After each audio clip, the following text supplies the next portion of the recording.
Y a más de 3 semanas de su publicación, la propuesta de la nueva Constitución se convirtió en el libro más descargado en lo que va del año en la Biblioteca Pública Digital, plataforma oficial para el préstamo gratuito de libros digitales del Servicio Nacional del Patrimonio Cultural, perteneciente al Ministerio de las Culturas, las Artes y el Patrimonio. El proyecto de la nueva Carta Magna originalmente fue subido en formato PDF y luego el archivo fue actualizado al formato EPUB, este formato digital, que también puede ser inclusivo porque otorga la opción de, cuando está bien configurado, ser leído a personas en situación de discapacidad visual a través de lectores en pantallas en computadores. También se han sumado en el último tiempo los audiolibros. Precisamente en temas de inclusión, un tema que es mencionado es la discapacidad en la nueva Carta Magna, que establece una protección vigorosa a los derechos de las personas justamente con discapacidad.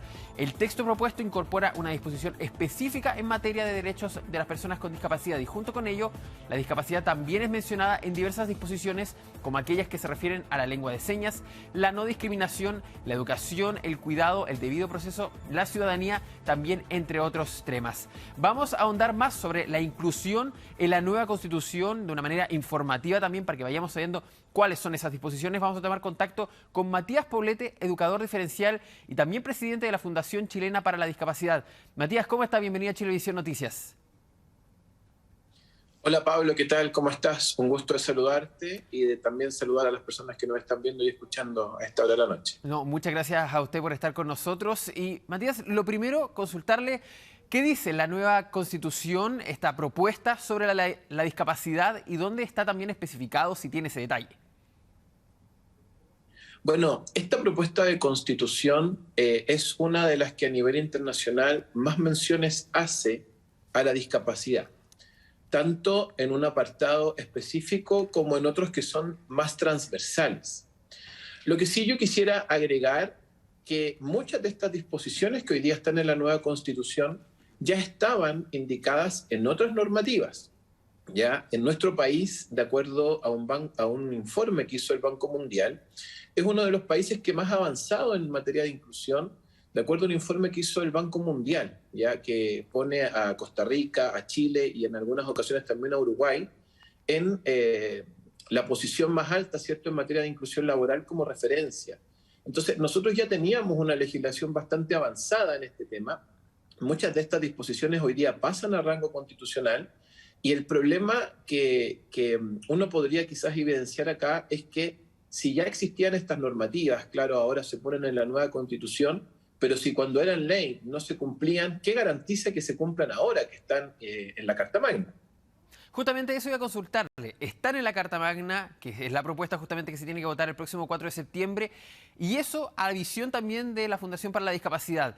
¿Aborda la deuda que hay en nuestro país en materia de inclusión para todas las discapacidades? Porque uno siempre dice, es solo la silla de ruedas, pero hay muchísimas más. La discapacidad visual, la discapacidad también de habla. Todo eso, estando en la nueva Constitución, ¿lo garantiza que se pueda cumplir o ustedes no creen que sea tan así? Bueno, esta nueva Constitución, por ejemplo, garantiza o reconoce la lengua de señas. Ya había una legislación que hace muy poco salió y que también reconocía la lengua de señas. De manera específica, también reconoce la neurodiversidad o la neurodivergencia. Uno se pregunta por qué hace unos reconocimientos tan específicos dentro de los distintos tipos de discapacidad y se deja fuera, por ejemplo, el reconocimiento a las personas que tienen discapacidad visual, o el reconocimiento a las personas que están postradas, o el reconocimiento a las personas que tienen quizás otros tipos de discapacidad. Ahora, esta nueva Constitución lo que establece para el reclamo, ¿cierto?, de la vulneración a los derechos es algo que se ha denominado la tutela de derechos. Pero de la forma en que la tutela de derechos está especificada en la nueva Constitución, es decir, que ya no es tan ágil como lo era el recurso de protección, probablemente va a ser mucho más difícil y más demoroso que una persona con discapacidad pueda reclamar la vulneración de uno de sus derechos. La tutela de derechos, además, da el espacio, por ejemplo, a que en el caso que se vulneren los derechos de la naturaleza, ¿cierto?, sean las organizaciones de la sociedad civil quienes puedan interponer este reclamo, ¿cierto?, por vulneración de derechos. En el caso de los pueblos originarios, también pueden ser tanto las personas, ¿cierto?, que pertenecen a estos pueblos originarios como organizaciones que los representan.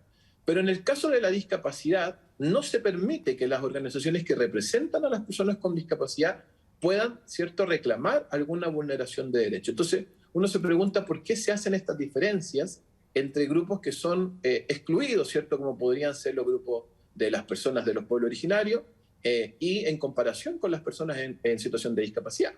Estoy aquí, Matías, con una copia del texto, obviamente que también ha sido repartido, también han sido adquiridas de distintas modalidades. Por ejemplo, aquí el artículo 28, dentro del primer capítulo, habla del tema de las discapacidades, habla, por ejemplo, de un sistema nacional, el cual se va a elaborar y coordinar distintas políticas, también una ley que va a determinar los medios necesarios para identificar y remover las barreras físicas que existan para evitar la discriminación hacia las personas con discapacidad. Y con lo que tú explicas, Matías, ustedes fueron llamados como Fundación para la Discapacidad a participar del proceso de la construcción de esta nueva Constitución, y si fueron llamados, ¿creen que se sintieron realmente escuchados con el texto final?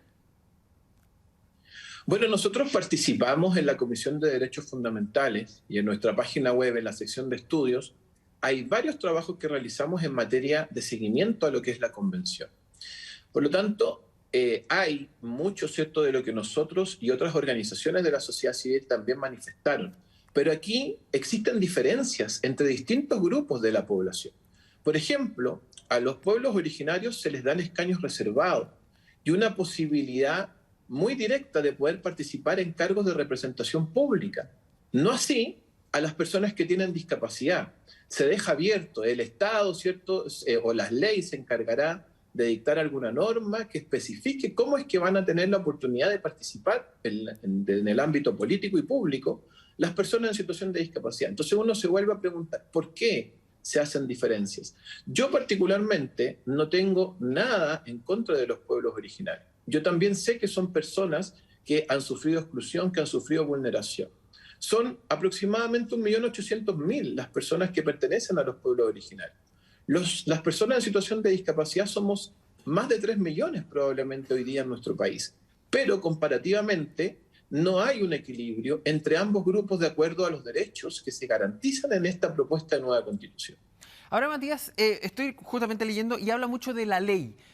Hay muchas cosas que están abiertas en este texto de nueva Constitución, esta propuesta, y varias de ellas han dicho que se tienen que desarrollar posteriormente en caso de que sea aprobada. ¿Ustedes tienen fe, como representantes también de personas con discapacidad, tienen fe de que la ley que se desarrolle en el futuro, y la ley también que exista, la ley que existe ahora tiene deudas, ya eso está establecido, pero la ley que existe en el futuro, justamente cumpla con ese vacío que quedó en el texto constitucional? Bueno, esta propuesta de nueva Constitución es muy específica en muchos puntos, pero particularmente en los que tienen que ver con la discapacidad no lo es tanto. Y ahí entonces deja al arbitrio de la ley que vendrá posteriormente, ¿cierto?, cómo se van a regular muchas cosas que quedan abiertas. Y más que si va a funcionar o no, lo que yo temo es que eso va a demorar mucho tiempo. Ya. Porque se van a tener que abordar muchos asuntos, se van a tener que construir las leyes, y eso va a demorar tiempo, y de ahí a ver si eso efectivamente se va a cumplir o no. Yo creo que la Constitución no va a cambiar la cultura de las personas. Yo creo que la Constitución no va a cambiar la forma de pensar y de actuar. Por lo tanto, no sé si es que eso va a asegurar que tengamos, ¿cierto?, mayores garantías en cuanto a los derechos. Perfecto. Matías, lo decíamos en la introducción, también usted es profesor. ¿Cómo se ha construido desde la educación un país más inclusivo en el tiempo y con lo que usted ha visto también en la sociedad? ¿Podemos considerarnos, usted decía, Chile es considerado de los países con mayor inclusión o con mayores normativas en cuanto a discapacidad, pero ¿es Chile un país inclusivo? ¿Y también cómo se construye eso desde la educación? Lo que pasa es que la inclusión es un camino, no es una meta. Por lo tanto, siempre vamos a tener que avanzar en este camino de la inclusión enfrentando distintos desafíos. La educación es algo también que se abordó muy poco en materia constitucional en cuanto a lo que es la discapacidad. Nosotros decíamos que se tenía que reconocer el derecho de las personas a una educación inclusiva.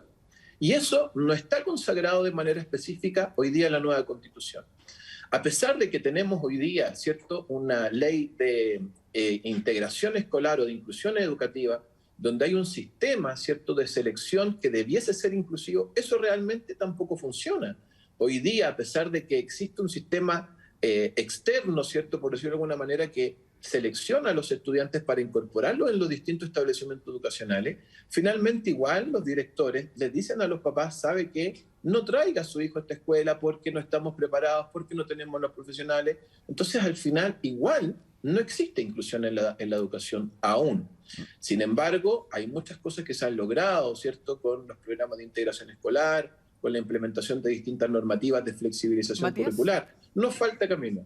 Sí. y si el Sistema Nacional de Educación que se propone en la nueva Constitución establece que los establecimientos, valga la redundancia, tienen la obligatoriedad de recibir y adaptarse para las personas con discapacidad, ¿sería más completo eso? Lo que pasa es que un sistema de educación inclusiva tiene no solamente que recibir a los estudiantes, sino que tiene que garantizar que estos van a poder desarrollar sus aprendizajes. Y esto implica, por ejemplo, que haya más capacitación docente, más recursos para infraestructura, más recursos para el acceso a las tecnologías. Ahí vamos a ir garantizando el derecho a la educación inclusiva de los estudiantes. Perfecto. Muy cortito porque se nos acaba el tiempo. Matías, ¿es un avance significativo o es un avance nulo que la discapacidad, las discapacidades estén incluidas en este texto de la nueva Constitución?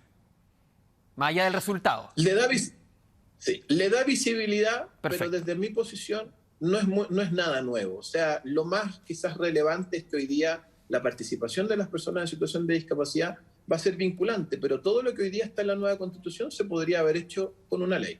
Perfecto. Matías Poblete, educador diferencial y también presidente de la Fundación Chilena para la Discapacidad. Muchas gracias por esta conversación y también este intercambio de ideas con Chilevisión Noticias. Que esté muy bien. Muchas gracias, hasta luego.